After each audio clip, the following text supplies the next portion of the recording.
A very good evening to all of you, my dear kids. I am Manisha Das on behalf of eTuition family.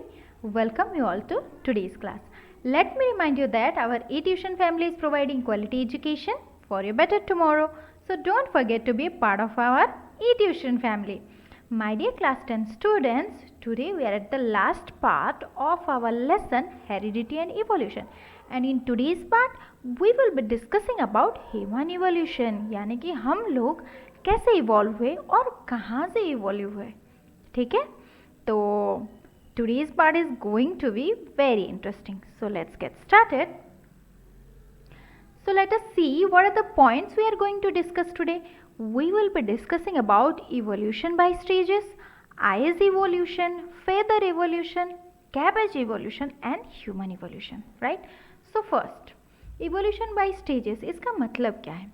देखो, जो कोई भी चीज़, right, whatever the organism में भी, कोई भी ऑर्गेनिज्म हो, एक स्टेज यानी कि स्टेप वाइज, जैसे आपको घर के ऊपर जाना है, ठीक है, सेकेंड फ्लोर पे जाना है, तो आपको क्या करना होगा? इधर आपको लिफ्ट से जाना होगा या फिर स्टेयर से, है ना. स्टेयर के स्टेप वाइज आपको चढ़ के जाना पड़ता है ना. ऐसा कोई जादू तो नहीं है हमारे पास कि मंत्र पढ़ो और छू मंत्र होके सेकेंड फ्लोर में पहुंच पाओगे. No, right.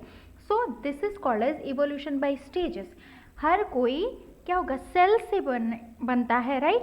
So from the simple organisation से कॉम्प्लेक्स बॉडी ऑर्गेनाइजेशन होता है ना. तो जैसे कि पहले सिंगल सेल्ड यानी कि बैक्टीरियाज बने, उसके बाद धीरे धीरे प्रोटोजोअन्स बने, उसके बाद क्या बने? स्पॉन्जेस बने, फिर आए वर्टिब्रेट्स आए, फिर फिश आए, उसके बाद धीरे धीरे लाइफ फॉर्म स्टार्ट होने लगी. ठीक है, धीरे धीरे कॉम्प्लेक्स ऑर्गेनिजम्स आने लगे. ओके, सो ये क्या है कि फंडामेंटल कैरेक्टरिस्टिक्स से लिविंग ऑर्गेनिजम्स कैसे इवॉल्व हुए, इसके बारे में हमने ऑलरेडी डिस्कशन कर लिया था, राइट. कि जैसे होमोलोगस ऑर्गन, एनालोगस ऑर्गन, है ना, डिफरेंट स्ट्रक्चर होते हैं, सेम फंक्शन होते हैं, और सेम स्ट्रक्चर होते हैं लेकिन डिफरेंट फंक्शंस होते हैं. इससे हमें पता चलता है कि उनके पूर्वज, है ना, वो कहाँ से इवॉल्व हुए हैं. We can relate that, right. Yes. Next is, देखो, आइज इवोल्यूशन. आपने देखा होगा different types of organisms have different types of eyes, right. जैसे कि इंसेक्ट के eyes, octopus, vertebrates. Okay, so you can see here planarian eyes there. Can you look at it? Wait, let me show you. See, this is the planaria. Okay, can you see two spots here? इसको क्या बोला जाता है? Eye spot. क्या बोला जाता है? Eye spot.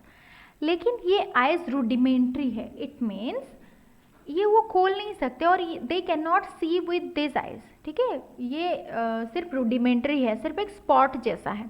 ठीक है, उसके बाद क्या बने? इंसेक्ट्स बने जिनके पास कंपाउंड आइज होते हैं, और क्या, वो ज़्यादा चीज़ों को नहीं देख पाते. फिर ऑक्टोपस आता है. ऑक्टोपस क्या है? एक साथ डिफरेंट टाइप्स ऑफ थिंग्स को देख सकता है बट नॉट क्लियरली. फिर आता है हम वर्टिब्रेट्स, जिसके पास क्या है?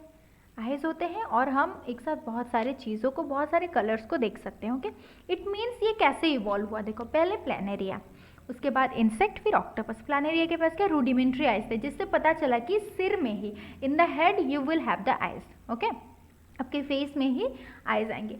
उसके बाद क्या? इंसेक्ट है, जिनको क्या ज़्यादा कुछ नहीं दिख रहे थे, एक या दो चीज़ दिख रहे थे. उसके बाद ऑक्टोपस है, जिनको बहुत सारी चीज़ें दिख रही थी बट नॉट क्लियरली. उसके बाद वर्टिब्रेट्स आए, जैसे कि फिश आए, एम्फीबियंस आए, तो उनके पास क्या है?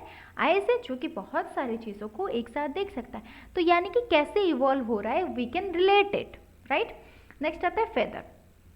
तो ये फेदर्स देखो, जैसे कि फेदर्स, आपको पता है डायनासोर्स के ज़माने में जो बर्ड्स हुआ करते थे, तो वो क्या है? उनके पास फेदर्स थे, राइट. उनके पास विंग्स थे but they can not fly.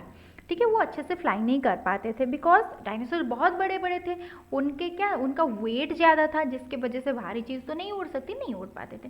धीरे धीरे विथ पीरियड ऑफ टाइम, क्योंकि evolution is a time taking process, long time के बाद क्या देखने को मिला कि धीरे धीरे उनके बॉडी का साइज कम हो गया और उनका वेट कम हो गया एंड दे कैन फ्लाई.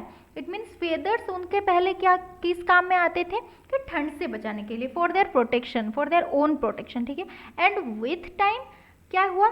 उनको उड़ने में हेल्प करने लगे. तो इससे हम we can relate that from the dinosaurs the birds have evolved. ठीक है, डायनासोर्स चेंज होते होते क्या हो गए? बर्ड्स हो गए. Okay, so like this we can relate. और देखो कैबेज का इवोल्यूशन कैसे हुआ, एक वैरायटी था वाइल्ड कैबेज, राइट। तो ये डिफरेंट टाइप्स हमने कैसे बनाया, अगर हमें पता है ना आर्टिफिशियल सिलेक्शन हम करते हैं, आर्टिफिशियली कल्टीवेट करते हैं प्लांट को, तो वाइल्ड कैबेज के अगर स्टेम से हमने कुछ डेवलप किया तो वो क्या कोलराबी बनता है, और उसे फ्लावर और स्टेम से अगर फ्यूज़ किया तो ब्रोकली बनता है, सिर्फ फ्लावर के क्लस्टर से बनाया तो कॉलीफ्लावर बनता है, टर्मिनल बर्ड से फ्यूज़ करवाए तो कैबेज बनेगा, लैटरल बर्ड से करवाए तो रेड कैबेज, और लीव से काले। तो ऐसे डिफरेंट टाइप्स, ये क्या है, इसको हम आर्टिफिशियली सिलेक्ट करके भी by the period of time different varieties आ जाते हैं, ठीक है। तो ये क्या है, इवोल्यूशन एक सर्टन स्टेज वाइज होता है, एक प्रोसेस है जो कि स्टेप वाइज होता है, अचानक से कोई वैराइटीज आपके सामने नहीं आएगी, ओके। और क्या होता है इवोल्यूशन, हमने पढ़ा था ना जेनेटिक ड्रिफ्ट की वजह से, अचानक से कोई स्पीसीज एक्सीडेंट की वजह से वो गायब हो गई, तो क्या है दूसरा एक आ जाएगा ना, दूसरा एक जनरेशन जो होगा, दूसरा एक स्पीसीज जो वो बढ़ जाएगा। लेकिन हम ये गारंटी के साथ नहीं बोल सकते कि जो स्पीसीज जिंदा है, क्योंकि हमने पढ़ा था कि नेचर सिलेक्ट्स, किसको सिलेक्ट करता है, जो उसके साथ अच्छे से रहता है। लेकिन अगर जेनेटिक ड्रिफ्ट वहाँ पे होता है, कैन वी से कि जो स्पीसीज बच गया है वही बेस्ट है, we can't say that, right. Okay wait, let me show you. देखिए ये है कि कैसे लाइफ इवॉल्व हुआ। मैंने आपको जैसे बताया पहले सिंपल ऑर्गेनिजम्स बनेंगे, फिर धीरे धीरे डेवलप होके क्या बनेंगे, बहुत सारे कॉम्प्लेक्स ऑर्गेनिजम्स, ओके। हम देखते हैं कैसे। देखिए यहाँ से स्टार्ट होगा, नॉट फ्रॉम हियर, ओके। देखिए पहले सेल से स्टार्ट होगा, ओके, बहुत सारे छोटे छोटे सेल, सिंगल सेल आए मान लीजिए कि बैक्टीरिया से, फिर उनसे थोड़े कॉम्प्लेक्स ऑर्गेनिजम्स बने, फिर और कॉम्प्लेक्स, ऐसे बनते बनते देखिए सेल बने, एमोइबा बने, सिंगल सेल्यूलर, फिर multi cellular with organ system बने। ऐसे धीरे धीरे होके क्या होगा, पहले लाइफ कहाँ पे, एक्वाटिक, ठीक है, जैसे हाइड्रा वगैरह बने। उसके बाद क्या होगा, धीरे धीरे वो लोग थोड़े डेवलप होंगे, फिर फिश आ जाएंगे, है ना, फिश आ गए, फिर फिश थोड़े जैसे कि बोनी फिश बनेंगे, कार्टिलेजिनस फिश थे, फिर बोनी फिश, फिर धीरे धीरे वो इवॉल्व होते होते किसकी तरफ आएंगे, लैंड की तरफ। मतलब ऐसे ऑर्गेनिजम्स बनेंगे जो बोथ लैंड एंड वाटर में रह सके, यानी कि रेप्टाइल्स और एम्फीबियंस आ जाएंगे, है ना, एम्फीबियंस, रेप्टाइल्स आएंगे, फिर रेप्टाइल्स के बाद धीरे धीरे वो कहाँ पे जाएंगे, पेड़ों के ऊपर चढ़ना स्टार्ट कर देंगे।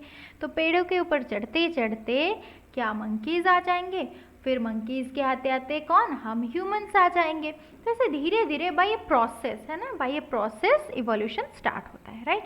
और ये देखिए तो ह्यूमन इवोल्यूशन, देखिए ह्यूमन इवोल्यूशन के लिए I have made a separate video, okay, वो डिस्क्रिप्शन में मैं उसका लिंक दे दूंगी, यू कैन वॉच दैट। लेकिन हम ह्यूमन किससे इवॉल्व हुए हैं, see I am with my ancestor, मैं जिनसे इवॉल्व हुई हूँ उनके साथ मेरे कुछ पिक्चर्स हैं, like we have evolve from the monkeys, right, chimpanzees, है ना। तो ये हैं हमारे पूर्वज जिनके साथ मैंने सेल्फी ली है, ओके।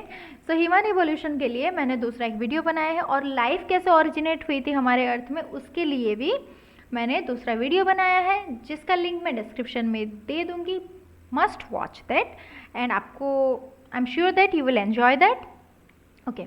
ये है देखिए जियोलॉजिकल टाइम ट्रैवल, कैसे धीरे टाइम के वाइज कैसे इवोल्यूशन स्टार्ट हुआ था और कैसे डिफरेंट टाइप्स ऑफ स्पीसीज बने। उसके बाद ह्यूमन इवोल्यूशन का भी वीडियो है जो कि हमारे संडे एडवेंचर प्लेलिस्ट में एपिसोड 4 और एपिसोड 5 में है।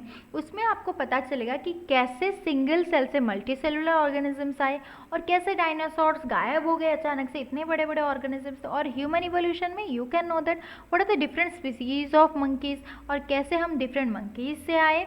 I hope you will enjoy that video. Okay, so now with this I would like to request you be a part of our eTuition family.